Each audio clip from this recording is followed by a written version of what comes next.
What's going on? It's Friday, Yes, sir. and you know what that means. It's time for live, interactive sports talk with the world tag team champions. Galactio. Universal. Milky Way, Undisputed, Undisputed. reigning Universal. and defending. All that good stuff. And ask whatever else you can think of. Exactly. You know who it is, man. It's your boy, Stephen Box, joined as always by my co-host, the one and the only. It would be me, Cool McCain. And together we are the Play Callers. Sir. So cool, man. Quarter of the way through. We can't really truly be like a quarter of the way through anymore because you know they decided to do the extra math all up. Man, but that game matters for like 2 teams by then. it's good enough. You know what I'm saying? We're gonna roll with this. This is our official quarter season review. Yes, sir. We're gonna talk about who's doing it big, who's the contenders, who's the pretenders, who's disappointed us so far. And it's sure to all change in 4 more weeks. Oh, of course. That's of the course. beauty of the NFL. But that's why it's called a quarter season and not the half season. Yes, sir. So what else we talking about tonight, man? Well, man, we would be remiss if we did not touch on the cowardly sucker punch Mr. Draymond Green delivered to his teammate Jordan Poole. Yeah, man. You know what? I haven't watched the video yet. I saw that the video got posted, but I haven't watched it yet. So for those people who might be like me and they get a chance to see it yet, what walk us through, man? What happened? Sure. So Jordan Poole was talking a little smack. You know, Draymond Green didn't like it. So Green was on the court. He was on the sideline. Poole was on the sideline. Mhm. Draymond walks up, gets in his face. Poole pushes him back. Draymond cocks back and cold cocks him in the face. Wow. But, and then, you know, once he fell, Draymond was trying to hit him again. I don't know if he did or not because, you know, the way the video was. But, yeah, now you're hitting your own teammates. This is the kind of guy that y'all want to run around and talk about somebody should get him a max contract. Oh, and by the way, in all this, where was Wardell Stephen Curry? Stand there watching. Where was Klay Thompson? Stand there watching. Where was the coach? Stand there watching. So, you mean the leaders on the team don't even have the fortitude to step in and be like, Draymond, that's enough. Let this dude go out there and fight a teammate. Right. You know what I'm saying? Because you can't handle the words that this man gave to you, you decide you're going to sock him. You know, man, for me, all I could really say to this is more along the lines of who Draymond Green is. I've said for years he's the dirtiest player in the league.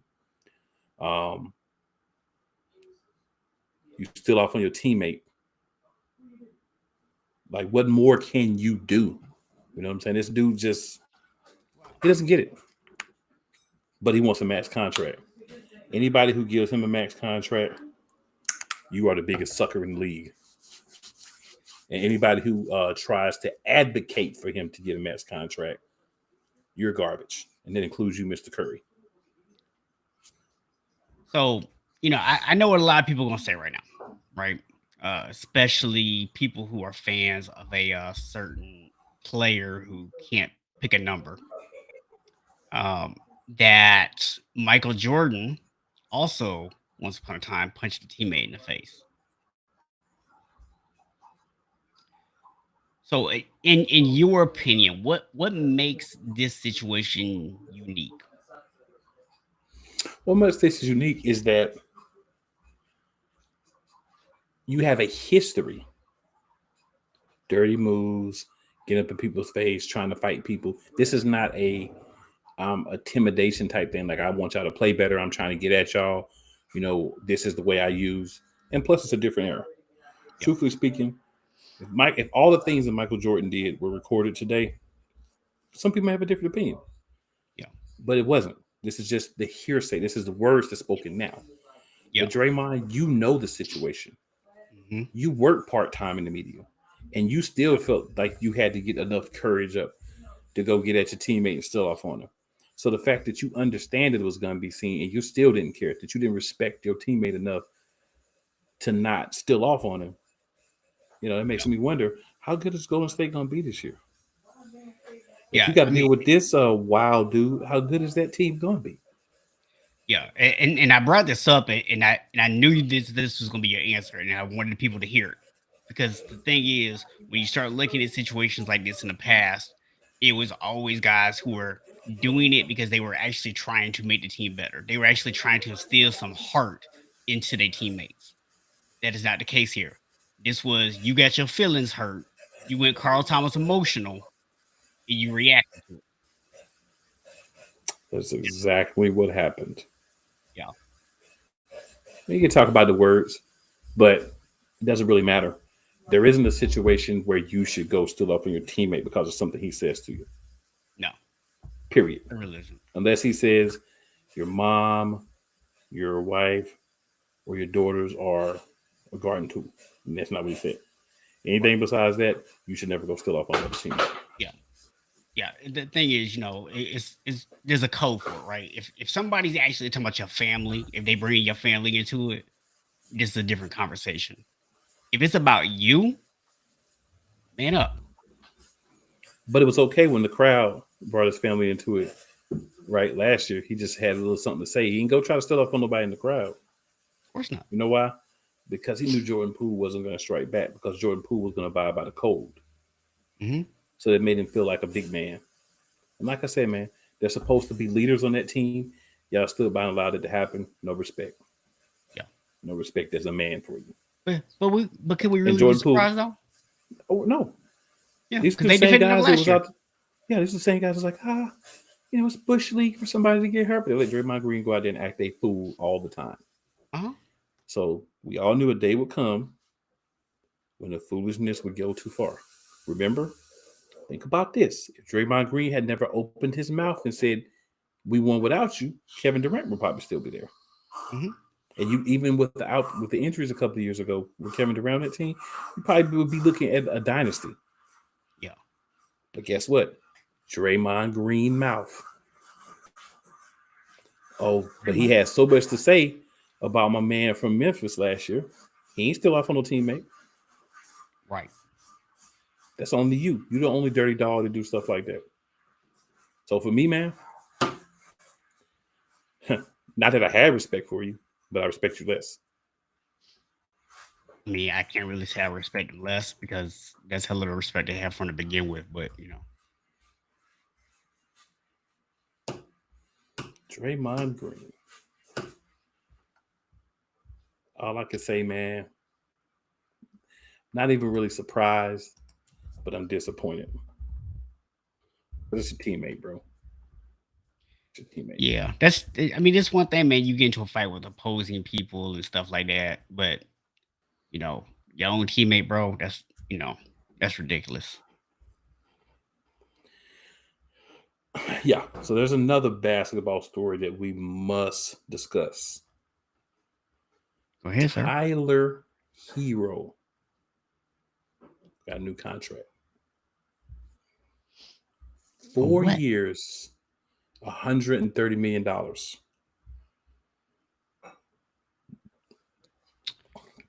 They just get anybody $100 million nowadays. So his 4 years, each year has 17 million guaranteed, and then average salary of 4,297, and then he gets over 7 million guaranteed at signing. What I can say about this is funny. Straight up, this is funny. This dude don't even start, and he getting 4 years, 130 million. So you know what question I'm about to ask you, right? Sure. Is this deal more ridiculous what the Jacksonville Jaguars gave to your boy. Yes, it is. You know Just why? want to make, yeah, I just want to make sure that we had surpassed that. Yes, we've surpassed it because at least he's a starter. At least he has put up production for that team. He wasn't the fourth receiver that came off the bench and you get paid money like you're a starter. Yeah, that's crazy, bro. That's crazy. Yeah. They would have been better off letting him go test the free agent market. And they offered him a contract. Because I promise you, when nobody else gonna pay him that. The worst part is he was a restricted free agent after the season. He was restricted. That's why I said they would have been better off letting him test the market because they could have matched any offer. And guess who has? And guess who has very similar stats to his last year? The aforementioned Jordan Poole, who got punched in the face. So Billy V says he'll be starting this season, I'm sure.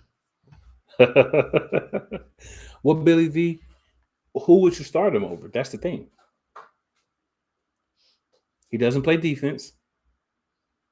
He's good year, bad year, good year. We don't know yet for this year. Who would you start him over? That's the thing. Now, dollar-wise, I'd agree with you. Like, why you pay somebody that much money and they're not going to start?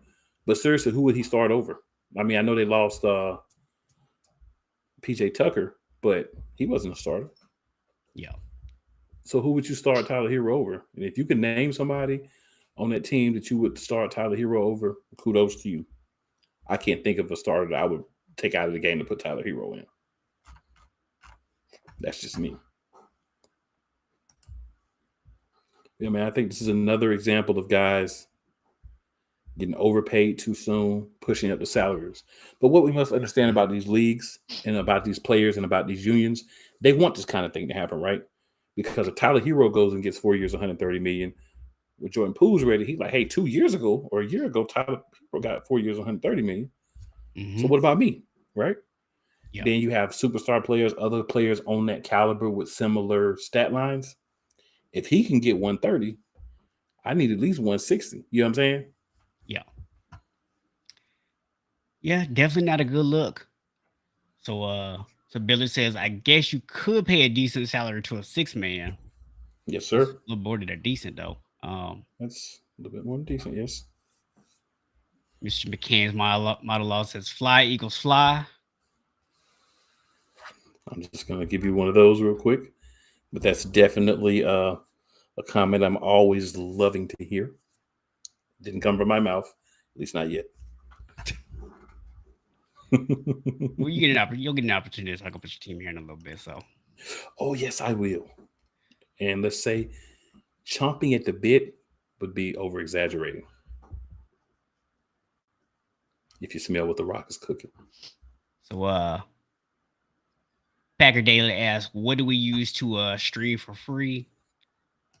And the answer is we use EVMux. You can actually find the link for our affiliate link down in the description of the video. And they do have a free version that you can use that gives you access to a whole bunch of features. Yes, sir. Yes, sir. Yes, sir.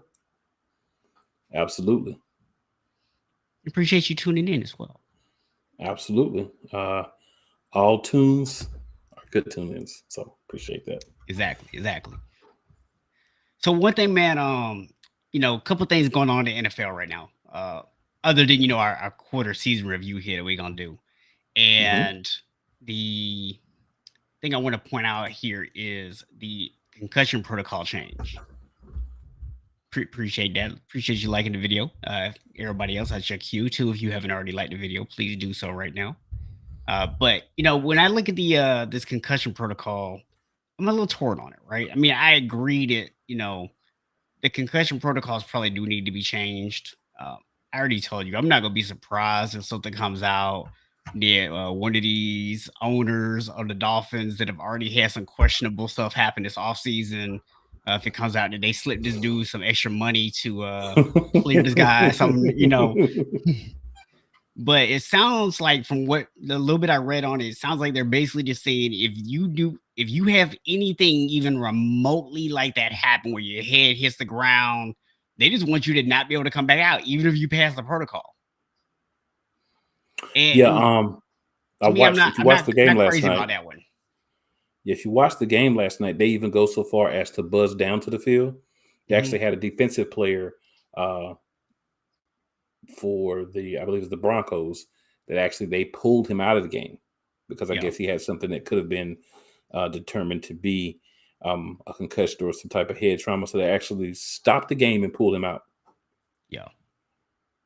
On the last drive. So yeah, I mean, you look at it, man. And I didn't mean to cut you off. I apologize. I'll let you finish and I'll get my thoughts. You good. You good. So I just want to me, like, I'm not sure how I feel about this, right? I mean, I want the players safe, right? I want them taken care of. I want the NFL to actually back up all this talk they make about player safety and actually follow through on it.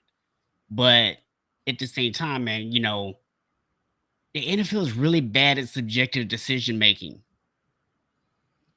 I don't trust them, and it worries me.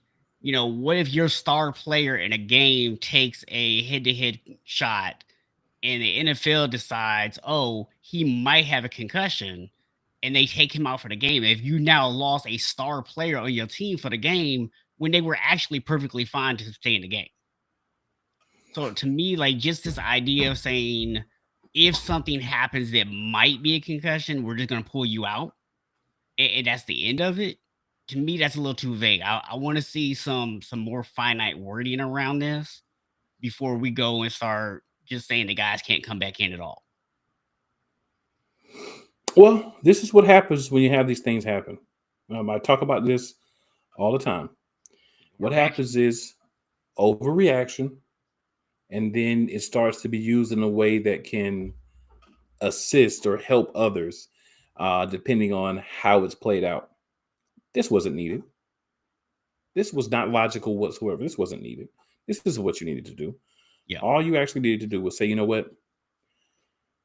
If someone actually falls, if someone displays what we definitely all determined to be possible symptoms of a concussion, getting hit, you stand up, you get wobbly, and you fall down. They need to come out of the game and be reevaluated if they were evaluated. And if they weren't evaluated, they at that moment need to be taken out and promptly evaluated. Yeah. You know what I'm saying? That's what should have been happening. Yeah. But again, the main problem with the NFL is there's no one there that has a backbone anymore. Yeah. So because something happened, now all of a sudden it's got to go to all these ridiculous, overdone extents that weren't necessary. I mean, I'm glad you made changes to it. I'm not saying, oh, you shouldn't have made any changes, but you overreacted in a negative manner, like you said, because now you're making things too subjective. So now we're getting the same situation that we have for a catch, for if someone can play in the game or not if they get hit. Yeah. And this has now turned into, like, everybody, talked about the situation. We talked about it on here last week too, of Amazon showing, Tua on the ground with his hands over and over and over again. And you had, players tweet on Twitter that, tweeting out talking about, please stop showing this dude's hands. Are we going to now get to a point where such and such being pulled out of game? Let's go back and try to see what happened. And they're gonna show the hit over and over and over again. Well, we've already got there with Amazon, because last night a couple of linemen got hurt. We had to watch the play from 7 different angles. Yeah. Amazon is a bit much. Yeah, just a little bit much, guys. They're doing a little bit too much, and it's not in a good way. Yeah, I like some of the stuff they trying to do, but yeah, that particular thing I'm not a fan of, man. I mean, injuries are part of the game. Ain't nobody trying to sit there and watch injuries happen over and over again. Agreed, even if it's a team and a player that you don't really like, you still don't want to see that. Yeah. Yeah, we got to do a better job of tightening that up, Amazon. I know that they're new to getting it, so I expect there to be some things, but you got to kind of chill on the constant, like, this guy got hurt. Let's show the play 50 times. We don't need that. We don't need that in our lives. I'm not gonna give them the new excuse, man, because you got 2 veterans up there in the booth. Yeah, but these things aren't coming from the booth. No, but the booth really, if they could comment on it themselves. So you know what I'm saying? So, like, when it happened the first time, okay, maybe, right? But you would expect, Al Michaels going, put his headset on mute and get on with the production team and like, yo, stop showing this. Like I would expect for those guys to speak up and say something about it. Yeah, I think you give them way too much credit, personally. I mean, I'm just saying, they know better is what I'm saying. I'm not saying whether as They're not people I gonna, would expect them to, but they should know better. bro. Yeah. They're not gonna say anything about who's paying them. They're gonna take them checks and run with them.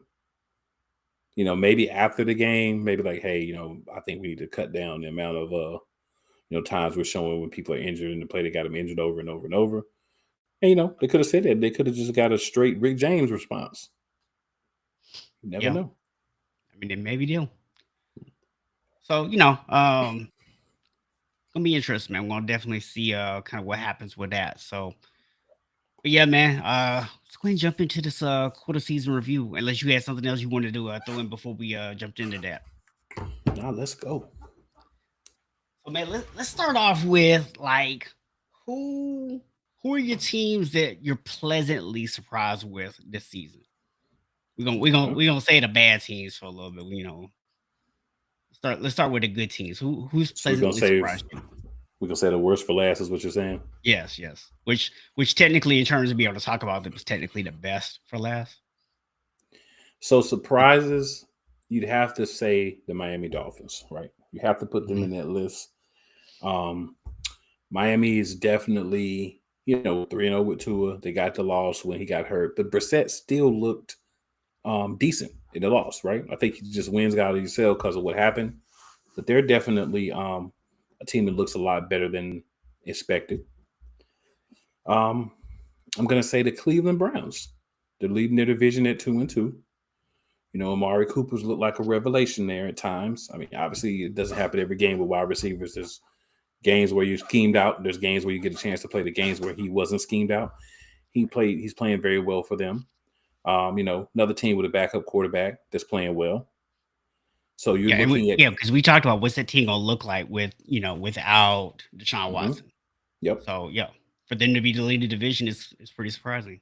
Yeah, I mean it's 2-2, and there are other 2-2 teams, but that was the one that I would say is positively surprising. Yeah. Definitely Jacksonville being atop their division. Yeah. That's a surprise. They're better than, I think a lot of people gave them credit for. The wins don't tell the whole story. Technically, they're not on top of the division. Technically, Indianapolis is because of the tie. Because they have the extra game. So technically, they are on top of the division right now. Yeah. So they're not putting Indianapolis on top because obviously everyone hasn't played for the week. So if the wins are completed, then Indianapolis will jump up. But because we're now in a new week, you actually don't make those changes until the end of the week. So that's why Jacksonville is still on top.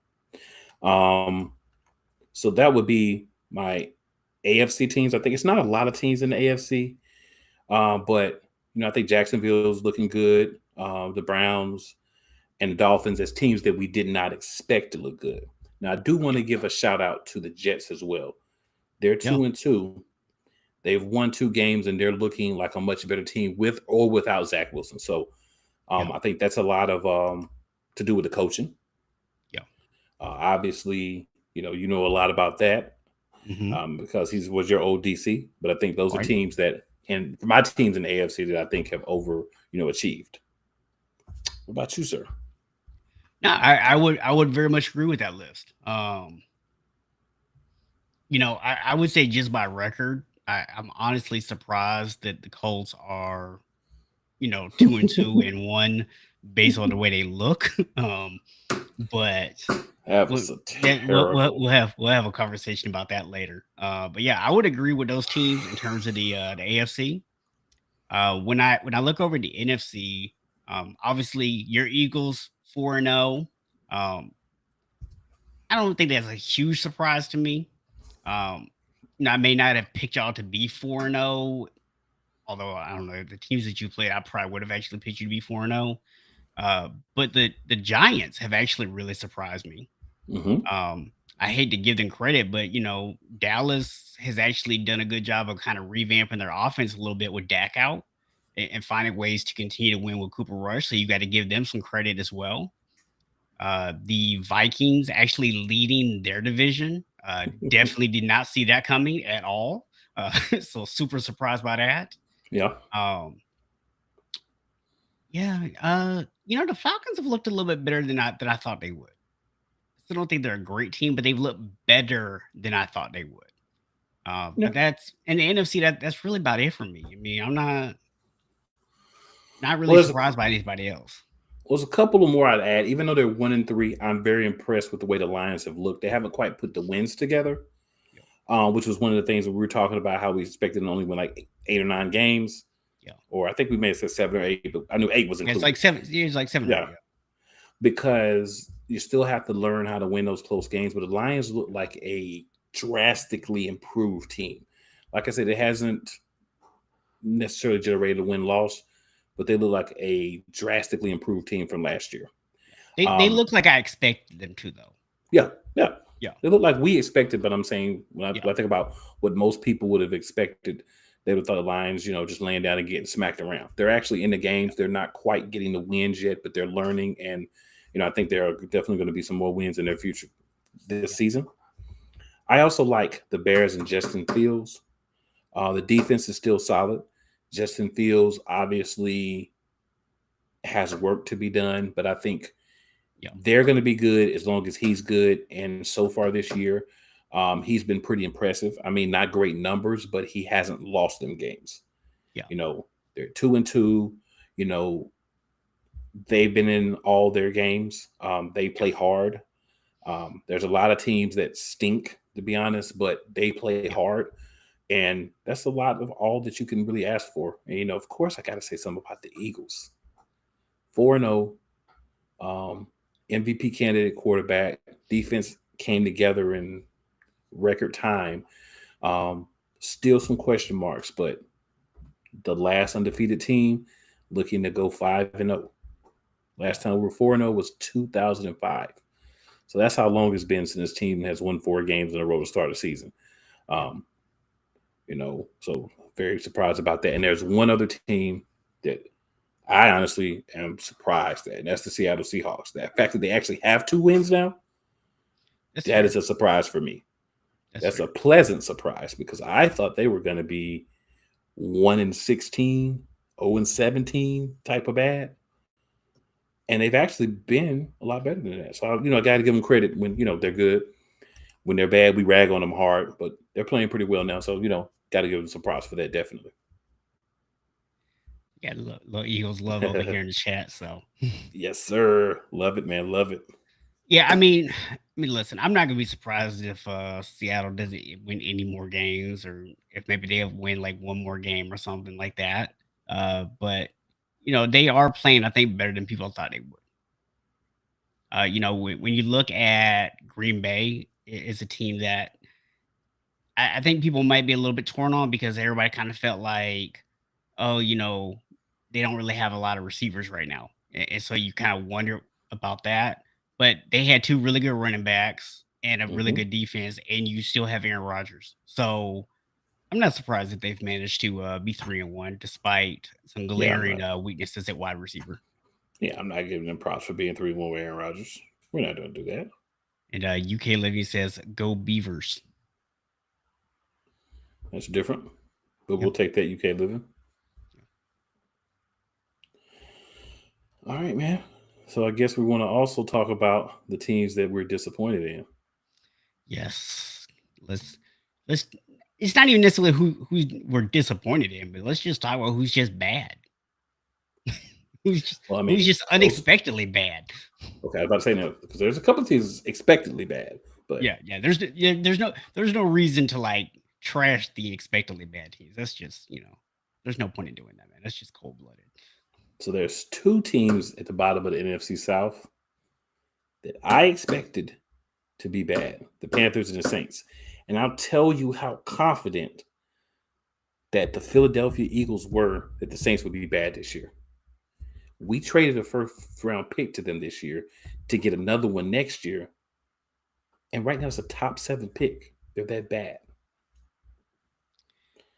Yeah, I said when we did our NFC South preview a lot of people were thinking they were going to be good. I was like, they lost a lot of pieces. They lost their head coach. And now you've got, Jameis got fractures in his back. It's just that team is just not that good. I didn't think they'd be this bad. Don't get me wrong. I didn't think they were going to be 1-3 bad. But they were a team that I felt like the only reason they would not finish at the bottom of the division was because Carolina and Atlanta are there with them. Speak for yourself, brother. I expected the Panthers to be bad too, but listen here, man. We all know I support the quarterbacks of color. Like, I make no qualms about that. I don't try to pretend to hide that or anything. You ain't no Quincy though. Nah, but I mean, I'd like for the quarterbacks of color to, to be successful, because I'm old enough to remember a time when you came to the league as you were a great quarterback, a guy like a Jalen Hurts or Lamar Jackson, or even my little guy from Arizona, Kyler Murray, would not be allowed to play quarterback, or Justin Fields. They will switch you to running back or wide receiver, or maybe even make you play DB. So the fact that these guys have the opportunity to come in and actually be quarterbacks, I support that. I'm successful with that. I'm happy for those guys to, get those opportunities. But Jameis, man, I mean, I've said it all along. The 30 for 30 did it for me. Like, yeah, he can make the great plays, but also, the turnovers. And he hasn't been as bad, since he had his under the tutelage of Sean Payton has helped that. But like you said, now he's injured on top of that. Alvin Kamara's in and out of the lineup. So you're missing really two of your starters, key pieces, your quarterback and a half playing running back. So what do you really expect from them? But no one would have foreseen this when the season started, right? So that's why it's a surprise that they're as bad as they are. Yeah, I mean, like I said, man, I didn't think them to be this bad, but they're really struggling right now, man. Now the Carolina Panthers are a team that we expected to be bad. Cluster pluck. I think Panther fans were a little bit more optimistic about them. And I think most people were you might be a little surprised about Carolina is if I told you that Christian McCaffrey would still be healthy heading into week 5 and that the Panthers would be 1-3. I think that would actually be surprising to most people. Well, here's the thing, man. I don't know who that would be surprising to, but you take no further than to look at their wide receiver group, right? I mean, DJ Moore is supposed to be the number one. In most people's eyes, including my own, he hasn't solidified that. Some people talk about Robbie Anderson being the number one. If Robbie Anderson is your number one receiver, we already know what kind of season you're going to have. Yeah. Tight end wise, they just don't have guys who can make plays. This is a team that's always been successful when they had quality tight end play. They don't have it now. They're not successful. Offensive line, it's better. But better doesn't mean good. It just means it's not complete garbage getting the quarterback speared and gored almost every play like it was last year. Still a ways to go with that. But see, there's one smart thing that Carolina did, and that's making a trade for Baker Mayfield. You may ask why. Just listen to my wild theory.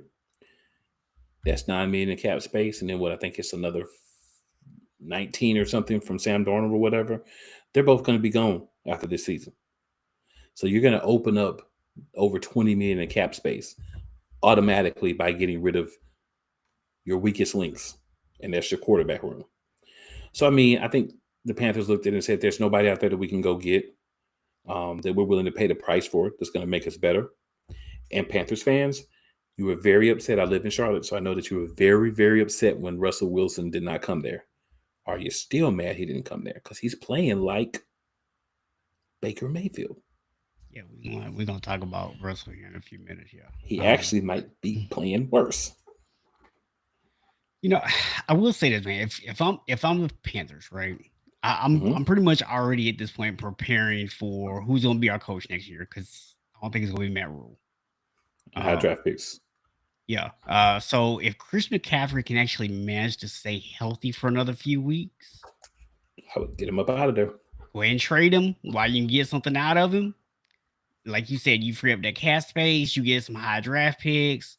You're gonna finish, with a record that's gonna give you a high draft pick anyways. That enables you to even have the capital to move up in the draft and take a quarterback that you might want. You can go out and get you a new quarterback. You can build up. You got somebody on a rookie contract that gives you a 3-4 year window to build around them before you have to pay them. So if I'm Carolina, that's the route I'm taking. You have to just basically kind of blow this thing up and just start rebuilding and get this retooled. Because the thing is, when you look at the rest of this division, right? We don't know what's going to happen with the Saints long term. The Falcons are a team that has actually gone out and got some good young pieces to put around. So they got a nice receiver, they got a nice tight end. That defense has actually been playing a lot better than what people expected them to. The offensive line, not so great in pass protection, but running, they're actually doing a great job of running the ball. So that's a team that's up and coming. And then Tampa, I think we all kind of feel like once Tom is gone, that team gonna fall apart. I mean, actually, they falling apart now, so it might not even matter if Tom leave. And plus, he got his own little personal issues going on now. Look like he might be headed for divorce here. So, you have to kind of question how's that going to impact his play. That offensive line's already beat up, injured. Your wide receiver room can't stay healthy. So, your defense is pretty much the only thing keeping you in any games right now. Yeah, that's a division that's it's very interesting. Yeah, so if I'm Carolina, I'm trying to rebuild this thing, and hopefully 2-3 years from now, you might be able to win this division if you go ahead and hit the reset button now. Yeah, honestly, if they get a quarterback or they develop the quarterback they drafted, I mean, you may be able to make some waves next year because, like I said, you have the cap space, and you're gonna have the high picks, so you should be able to do some retooling this coming season. But I think the biggest thing, like you said, is you got to get rid of the coach, and David Tepper has to let these people he's put in places do their job. Yeah. But yeah, it's not many other teams that are just surprisingly bad in the NFC. But when we head over to the AFC, there are a multitude of teams that stink. I do want to point out one team in the NFC that a lot of people outside of us had high expectations for. I even saw some people talking about they could compete for the division, and that was the Arizona Cardinals. You and I told people that they were going to not be so good this year. So I just want to put that out there because we told people what you saw last year was not just a collapse. Everybody, they collapsed at the end of the year. That was not a straight up collapse. People figured out Cliff Kingsbury's offense about halfway through the season last year. And they started working against it. And guess what? He's not a good enough coach to adapt to that. And that is why you're seeing them struggle at the beginning of the season, which is exactly what we told you was going to happen when we did our NFC West preview. The Arizona Cardinals are who we thought they were. Yes. And I'm not going to crown them. We're not going to crown them unless we're crowning them as chokers. They are who we thought they were. There's no surprise that they are who we thought they were. I'm not surprised. Like you said, you're not surprised, and no one else should be surprised. I am a little bit. I tell you what, I am surprised by. I'm surprised you're already so ready to move over to the AFC that you didn't want to go ahead and take a opportunity to discuss the Washington Commanders and your former quarterback, Carson Wentz. But here's the thing: you said that we were discussing teams that we did not expect to be bad who were bad. Well, I mean, when you have Carson Nakami as your quarterback, you're going to be bad. So, I mean, I didn't feel a need to. Okay. I mean, I understand why you feel that way, but some people did feel that they might actually be a little bit better this year, right? Because they felt like, oh, he's actually a decent quarterback. They went out and got some extra weapons at wide receiver. So people actually had a little optimism about them this year. Not saying that anybody thought they were going to win the division, but Nobody expected him to be sitting at 1-3 while everybody else in the division has got 3 and 4 wins. Well, I expected him to be 0-4, so they You actually are did. better You than I did. expected him to be. Yeah, you did. I'm just saying. Most people, Well, I mean, if you watch their quarterback, you know what he is. Yeah. And I mean, that line is not great. Yeah. I mean, obviously, you know more about the quarterback than most people do. So you quarterback you that's had, not. yeah. So you had these expectations. I'm just pointing out. But I'm just saying, he was unceremoniously booted out of Indianapolis. And I want you to remember this. They replaced him with Matt Ryan. And they saw how Matt Ryan played last year. But Indianapolis felt better about trading for Matt Ryan than keeping Carson Wentz. If that did not tell you, oh, and don't forget, this was his guy. Frank Reich was his guy. Remember, that was his OC when he had his best year in the NFL. That was his guy. He came out and apologized for making the move to the organization and to the fan base. So if that didn't tell you that this was not the guy, then there's nothing else for me to say. Fair enough, man. Fair enough. And these were things everybody should have known. And had to be a guy who knew Wentz more intricately to understand that. So if you thought the team was going to be better, psych. So let me ask you this. Last year, the New England Patriots, for much of the season, actually were pretty competitive with the Bills for that division. Mm-hmm. Are you at all surprised that they're sitting at 1-3 right now? I am. I don't have the same trust in Mac Jones that a lot of people do. But still Bill Belichick there. You still have a solid running game. You have guys that can make plays. You still have the 2 tight end system. So you had things in place. But I will say, for anybody who says, cool, you were just saying how all the tea leaves for the Commanders. What about the tea leaves for the Patriots? There were some tea leaves. But you have to look at both sides of it. The last time they didn't have an offensive coordinator, they had a great season.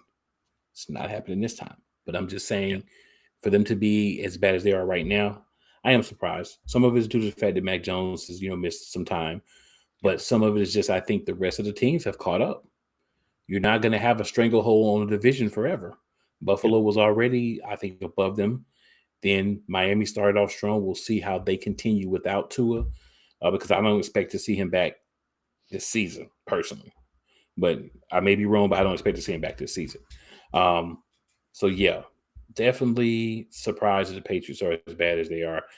And the next team I'm really surprised about. I cannot believe that Derek Carr is out there having his team 1-3. And you can say, what do you mean, Derek Carr? Derek Carr has missed opportunities as the guy. He's the guy. He has a better receiving core than a lot of teams in the NFL, especially if you include Darren Waller. Mm-hmm. You have a monster running back. Yep. You've got arguably the best receiver in the NFL. You got Hunter Renfrow, who's a really solid number 2. You got Mac Hollins out there catching balls. So you have weapons. You got all the weapons you need. 1-3. I know your defense is bad, but you know what you do when your defense is bad. You outscore people, and you haven't been able to do that. So I'm definitely surprised that the Raiders are 1-3. There's a lot of people that are not. And I granted, at this point, I had to eat the Raiders crow because I thought they would be better. I'll accept that. Well, I've never been a Derek Carr fan. He's making you right.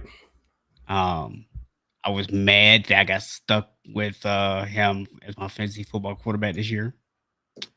And he has screwed me over a couple times too. But when you look at it, so right now they put up 19 against the Chargers, 23 against the Cardinals, 22 against the Titans, and then 32 against the Broncos. So literally, you've had one game in which you actually scored more than 4 touchdowns. Got to be more. You got to do more. I mean, and the thing is, there's a lot of people out there that would be like, man, there's a lot of teams, if they score 22, 23 points, you feel like that's actually pretty decent. But this is an offense last year that was lighting stuff up. And then you went and added Devontae Adams. How did you go backwards? I don't have an answer. So yeah, I agree with you. That is a shock.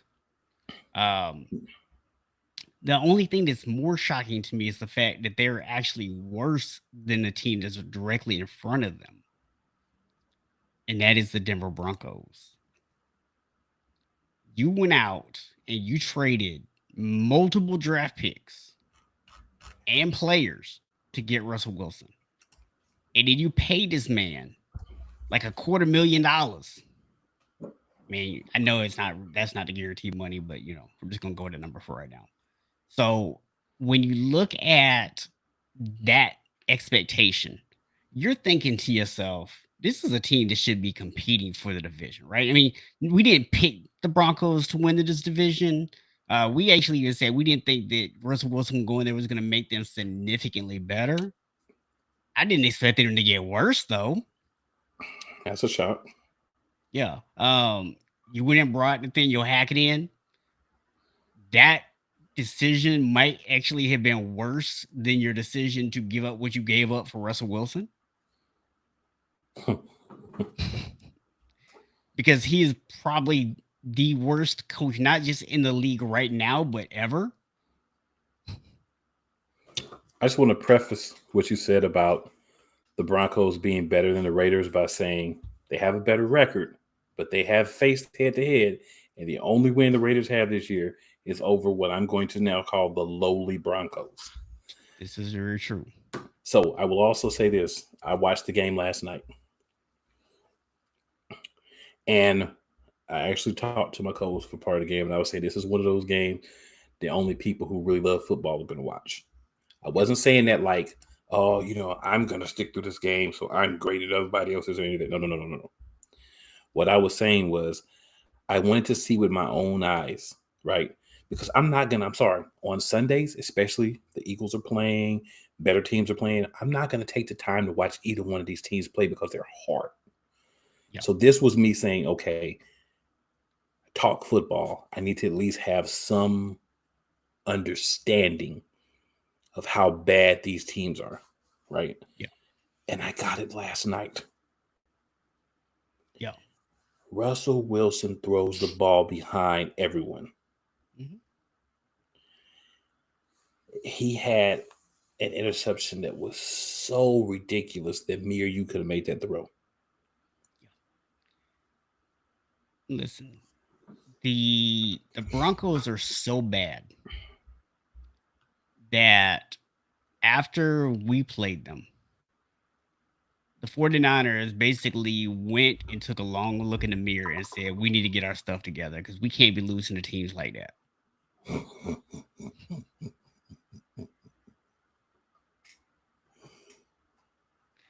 That's how bad this Denver Broncos team is. Like, they're the kind of team that you lose to and you go back and reevaluate your approach.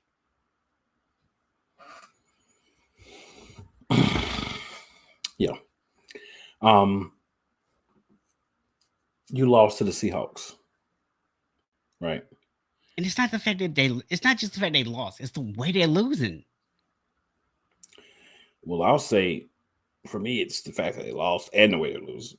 You lost. Well, obviously both matter.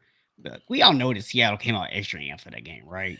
But you still had the much better talent. There should not have been a win by the Seahawks. Like talent-wise and everything, I understand they had the hype and Russell Wilson's back and they traded him and he demanded out and all that, whatever. You are supposed to go out and you are supposed to whoop their hindquarters all around that field and silence the 12th man. Yeah. You could not do it. Your coach doesn't know what he's doing. Your quarterback's using the same calls that he used before. He hasn't learned new terminology or anything. Mm-hmm. He's reacting slow. Denver, I don't fault you for the trade. I will be 100% real. Yeah. If I'm Denver, I make the trade. No brainer. I fault you for the new contract before you saw him on the field. Mm-hmm. That was stupid. That's going to burn you for years to come. So enjoy that. And if he continues to play the way he is, you still don't have a good quarterback. The one place I would disagree with you on agreeing with the trade is here. You knew the type of offense you wanted to run.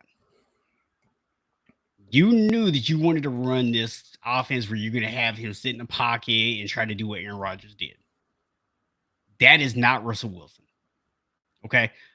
Let's be legitimate. The only reason that the Broncos even beat the 49ers was because Russell Wilson at some point said, you know what?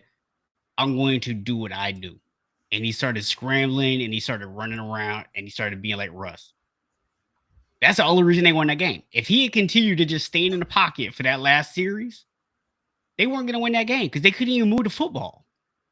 I'm going to say this. I'm going to disagree with you. They know what kind of offense they want to run. They didn't know the tomfoolery the dude they hired was going to do. And I'm going to call it here. Nathaniel Hackett is the first coach to get canned this year. He's the first one. I'm gonna say that he's competing with his friend over there in Vegas for that right. Hackett's gonna go first. Now I'm not saying either one of them gonna make it through the season. Yeah, but it's definitely between the two of them. Yeah, it's between the two of them. I'm not gonna disagree with that. If you need an OC, Nathaniel Hackett will be available for you next year. So another team that I'm actually a little bit surprised by is the Steelers. Like I expected them to not necessarily be as good as they were last year, but at the same time, I was like, I mean, Roethlisberger's arm was gone last year. I mean, he really wasn't giving that team very much, anyways. So I felt like Trubisky could probably come in and play okay enough for them to still win some games with that defense. Obviously, TJ Watt's injury was absolutely huge for them. Najee Harris being hurt is obviously a big thing for them as well. But even without those two things, they're still playing worse than I thought they would. Yeah, I expected the Steelers to be, better than they've been. I think that Najee Harris injury was critical for them because Trubisky should have been better than the way he played. Based on where he was at last year, what he should have been able to learn, how he should have been able to develop himself better. I thought that would be a good pickup for them. Boy, was I wrong. Yeah. I'm fine with being wrong on that one because it doesn't hurt my Eagles. But yeah, I'm curious to see the Kenny Pickett era. Yeah. I don't think he's the guy they should have picked up. They should have picked Malik Willis. So I'm curious to see if Kenny Pickett can get it done. Yeah. He can talk a good game, but Can he play one? Can he play one?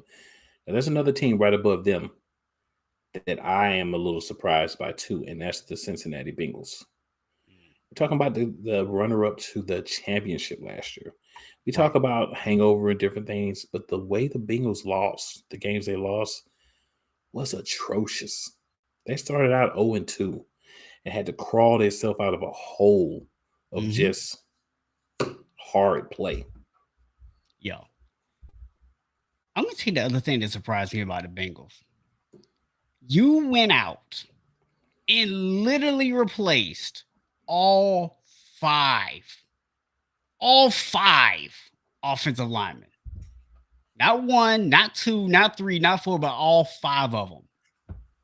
And listen, I understand offensive lines need time to gel together. I get that. That's why you play in the preseason. But you went out and replaced all five of these guys with what were supposed to be upgrades. I don't expect them to be playing like the best offensive line of football, but you shouldn't be the worst either. And Joe Burrow looked like he out there playing behind the same offensive line he had last year. Sometimes it looks worse. Yeah. That's what I don't get. Like, you're not coaching these people? Right. So Billy V, I'm not saying that Russ doesn't look right just standing in the pocket because he doesn't. What I'm saying is I don't think they brought in the coach to coach that way. Then they got him in there, and that's how he's coaching it. And that's why I think he's going to be the first coach to get the boot. They brought that dude in because they thought they were going to get Aaron Rodgers. Little did they know that Aaron Rodgers only likes to play darts with that guy. If they brought him in to get Aaron Rodgers, I said this from the beginning, that's your own fault, and you're getting exactly what you deserve. You don't bring in a coach to get a player. This is not high school. I mean, you have to believe that's what it was because There's no way that anybody. He actually told somebody this is the offense I want to run, and they said, who would be perfect for that? Russell Wilson. That's what I'm saying. There's So nobody said that. It couldn't have. That's what I'm saying. My thing is, I believe that they may have been attempting to get Aaron Rodgers in the beginning. They're like, well, we get it, we don't. But if you're going to go from getting Aaron Rodgers to getting Russell Wilson, then you clearly are saying we expect you to have a different philosophy because he's a different player. Yeah. Hackett has not cut the mustard, or his staff, at utilizing Russell Wilson the way he should be utilized. Now, Russ has his own faults in this, but at the same time, his coaching staff is supposed to put him in positions to be successful, and they're not doing that, and that's why you're seeing a lack of success. Right. So real quick, man, before we jump into our picks for the week, I wanted to kind of do this real quick. Let's go back through each of the different divisions here and see who we feel right now is going to be the division champion based on what we've seen through the first 4 games here. Okay. So AFC East. Bills. Yeah, I'm still gonna go with Bills. I still believe they're gonna ultimately win it. What about the AFC North? Ravens. Yeah, I think if they can just get that defense to stop blowing leads, they should win that division. Yeah, that might be a big if right now, but the AFC South. Truthfully, man, I'm actually kind of leaning towards the Jaguars. I'm going Titans. Okay. The King's back. He's sitting on his throne. I'm going Titans. We'll see. My opinion might change at the halfway point. AFC West. I called the Chiefs before the season. My opinion hasn't changed. I did not call the Chiefs before the season, but as of right now, they are looking better than everyone else in the division. Leaps and bounds. NFC East. We'll get a little more clarity on this in 2 weeks, but right now, I'm going with Philadelphia. Doesn't matter what happens in 2 weeks. Okay. The NFC North. At the end of the day, man, I'm still going to go Green Bay. Yeah, Rodgers is going to be enough to get that done. NFC South. I think by default, Tampa still wins this division. You could basically take 2 darts, put Falcons on one, Bucks on one, close my eyes, spin me around 3 times, let me throw it, whichever one's closest to I pick. But I guess I'll just go with Tampa Bay because we have more confidence in them at the quarterback position right now. Yeah. And then NFC West. Originally, when we were going to have Trey Lance, I actually picked the Rams to win the division as to be a wildcard team. I'm now going to say this is our division to lose. I did not believe in Matt Stafford last year. Unfortunately, he is my fantasy quarterback, but I have a really good roster around him, so I'm still in some games because of that. It is what it is. I don't believe in him this year. He's showing me that he is who I thought he was. He just had that 1 year where they were able to make up for his mistakes. That year's over. Gonna go 49ers because I don't trust the Cardinals, and we know the Seahawks may be 2-15. So by default, I'm going 49ers. Okay. No disrespect to you, but looking at the division. I mean, listen, it is what it is. You know what I'm saying? I mean, look, we all thought before the season the AFC West might be the best division of football, and it's looking like the AFC West right now.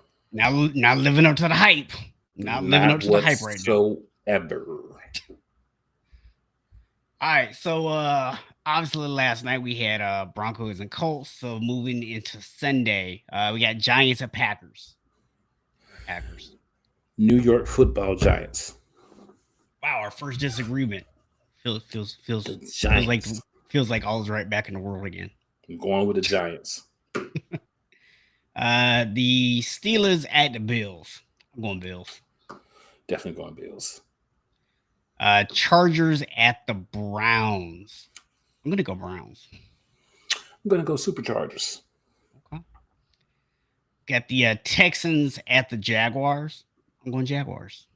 Texans have to win sometimes. Doesn't have to be this week. I'm going Jaguars. The old switcheroo. Got the Bears at the Vikings. I'm gonna go Vikings. Skull. Ain't that what they say? Skull. Something like that. And 𝐿 says go platypuses. I'll rock with that too. I'm not sure which team that is, but hey, we'll rock with it. Oh. Yes, sir. All right, so we got Lions at Patriots. Lions. I'm going Lions too. Time for them to get a win. They've had some tough losses. Time for a win. The Seahawks at the Saints. So see, this is another one of those games, where I was talking about. I'm always going to pick the Seahawks. Whoever they're playing against, I'm going to always pick them. That's not true anymore. I'm going Seahawks.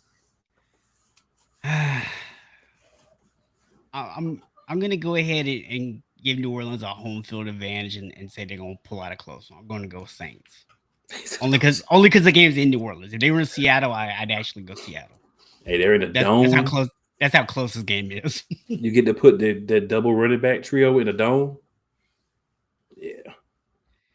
All right, we already know Michael Thomas is not playing, so Saints already ain't got Michael Thomas. Yeah. I mean, they should be used to that by now. We got the Dolphins in Teddy Two Gloves against the Jets. Two gloves. I'm going to Dolphins.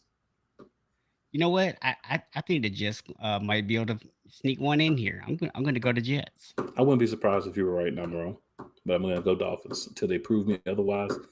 I think they can get it done with Teddy Two Gloves. All right, we got the Falcons at the Bucks. I'm going to go Bucks. Yeah, I'm going to go Bucks. There's a lot of turmoil, but I'm going to go Bucks. I think that turmoil probably just helps Brady get focused, honestly. We'll see, but I think Bucks. So we got the Titans at the Commanders. I have to go Titans. The king sitting on his throne. Titans. 49ers and Panthers. Obviously, I'm going to take 49ers. The Panthers are replacing the Seahawks. I'm going to take the 49ers. And then we got the Eagles at the Cardinals. I'm definitely taking the Eagles in this one, both because I think that you're the better team and because I want you to win. Because I hate the Cardinals. All right, and we got the Cowboys at the Rams. I'm gonna let you go first. I got to think about this one for a minute. I'm gonna go Cowboys because Dak is not coming back for this game, which means they're going to still be smart and run the football. And what do the Rams struggle with the most? Running teams. So I'm going to go Cowboys. And I really do think that Cowboys defense is legit.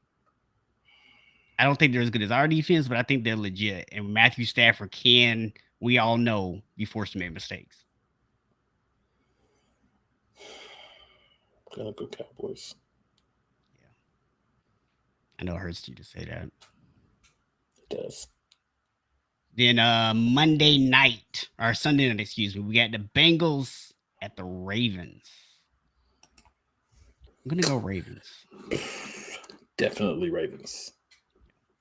Then the Monday nighter, we got the Raiders at the Chiefs. I'm going to have to go Chiefs. Upset special. The Raiders. Let's go. The only person who's going to be upset about that pick is you. I'm not going to be upset because, hey, what do I say every week when I make picks? They're sure to go wrong. And then next Thursday night, the game that everybody wants to tune in and see, the Commanders at the Bears. It's like Amazon doesn't want people to actually get Prime.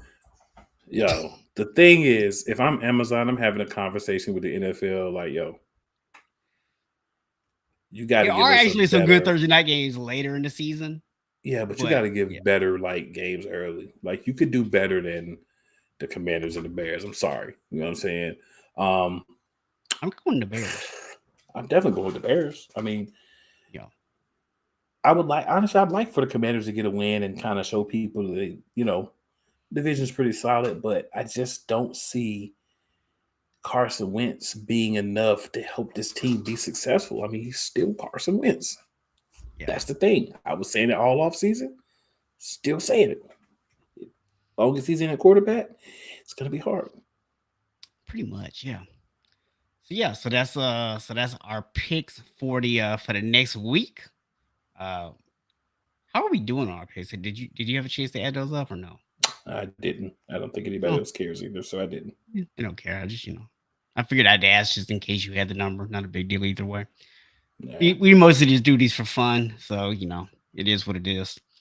But yeah, man. So another great week of football coming up. Any college football games you're looking particularly forward to this weekend? Honestly, man, I'm not going to really be able to dig into the games this weekend. It's got some soccer stuff, so really not looking into it too much this week.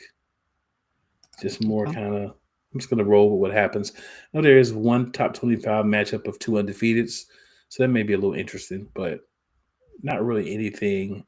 Remember my rule. I told you last week. I'm taking a break from college football. I mean, your team certainly did. So Yeah, I'm following. I'm following the lead of my team. I'm taking a break from college football. They're not playing. They're not there, even though when they are there. So I'm just following their lead. yeah, I mean, I think there's a couple of interesting games this week. Some, when you look at Alabama's looked a little susceptible. Who really knows what's going on with Bryce Young right now? Texas A&M's a team that's been really up and down. I mean, they just lost another game, but they did beat Alabama last year. So maybe this is a game they get up for. Maybe they pulled a huge upset off. It'd be kind of fun just to see if that happens. Uh, you've got a NC State team that just lost to Clemson last week. Florida State's coming into town. Can they win, get back in the top 25? You got TCU, Kansas, another top 25 matchup. Tennessee, LSU. There you got 8 versus 25. And LSU, honestly, since they lost that first game against us, they've actually been playing a lot better. They've actually won some games, so they could be a team that could give Tennessee a little run. Might be a upset special waiting to happen there.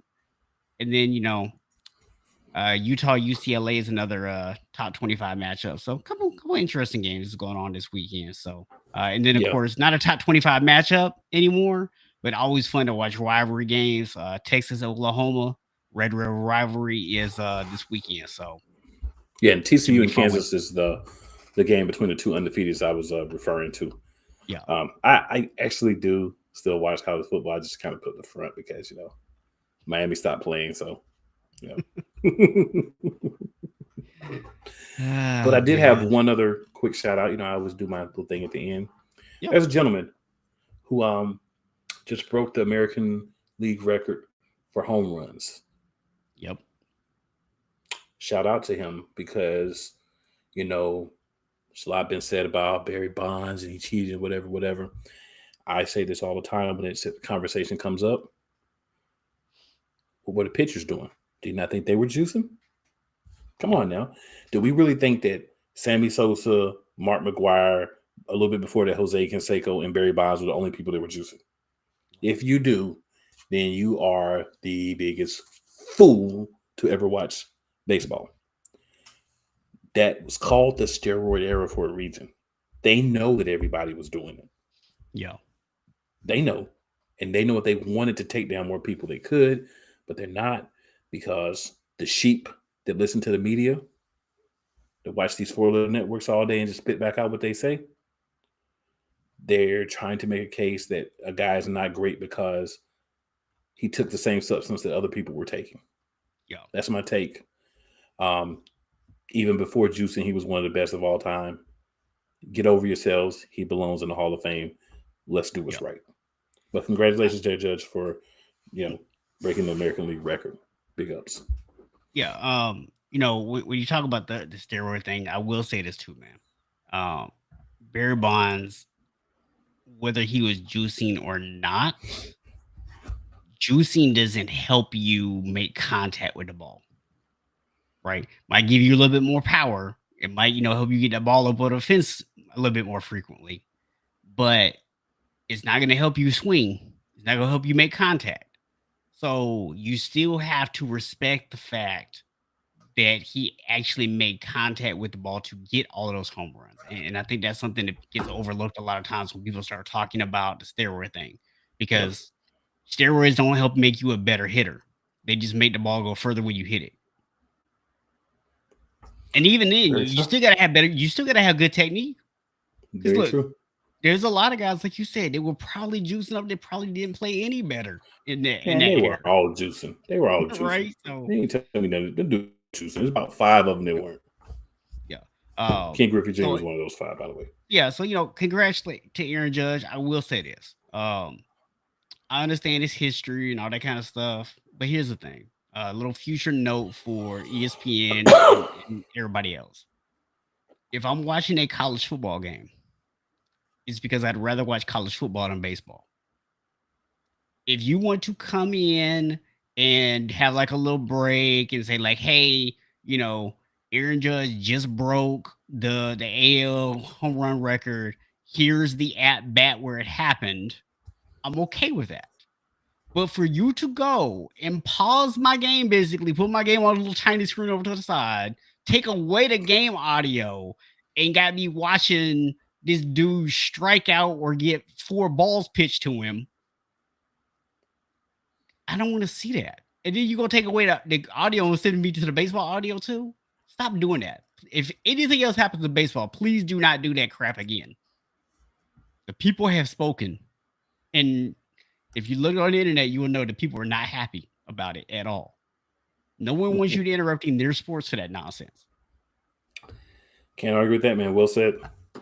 Yeah. I mean, you want to show me the replay of it? Cool. I understand it's history. People want to see it. Nah, ESPN does not. We don't need to see it live. Yeah, we don't need to see it live, though. Yeah. ESPN says you're going to witness history whether you like it or not because we own ESPN and ABC. Take that. That's what ESPN said. I would not take that. You had no choice but to take it, sir. Oh, I have a choice. I bet you're going to watch the next time college football games on ESPN, aren't you? If it's Florida State. And there you go. So they'll do it again. They don't care what we think. But still well said. Well said. I ain't watching none of the other shows, though. But not just for that reason. I ain't watched them in like 5 years. Well, man, appreciate everybody for tuning in tonight. If you haven't already, man, please make sure you hit that subscribe button and then go ahead and hit the like button. Also, on this video, let's YouTube know that this is content that is worth watching. So definitely appreciate that, and much love to everybody who tuned in and the people that joined us up in the chat tonight. Can't have interactive sports talk without people to interact with. So always much love for everybody who can take out the time to do this.